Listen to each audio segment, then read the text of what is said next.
সম্প্রতি ভারতবর্ষের কোন রাজ্য তৃতীয় সন্তান এবং চতুর্থ সন্তান জন্য ইনসেন্টিভ ঘোষণা করেছে? মনে রাখবে অন্ধ্রপ্রদেশ সরকার। অর্থাৎ তৃতীয় সন্তানের জন্য 30,000 টাকা এবং চতুর্থ সন্তানের জন্য 40,000 টাকা ইনসেন্টিভ দেওয়া হবে।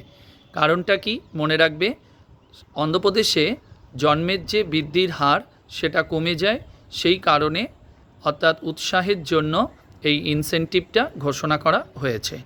নেক্সট কোশ্চেন হলো, সম্প্রতি ভারতের প্রধানমন্ত্রীর হাতে একটি দেশ থেকে চোল বংশের কিছু কপার প্লেট প্রধানমন্ত্রীর হাতে তুলে দেওয়া হয়েছে। সেটা কোন দেশ দিয়েছে? মনে রাখবে নেদারল্যান্ড, যেখানে এই কপার প্লেটগুলো রাখা ছিল এতদিন। সেটাই রিসেন্টলি নেদারল্যান্ড সফরে প্রধানমন্ত্রী গিয়েছিলেন, সেই সময় এগুলো তুলে দেওয়া হয়েছে। নেক্সট কোশ্চেন হলো, সম্প্রতি আমাদের দেশের প্রধানমন্ত্রীকে দুটি দেশ থেকে তাদের দেশের সর্বোচ্চ নাগরিক সম্মান প্রদান করেছে। সেই দেশ দুটির নাম কি?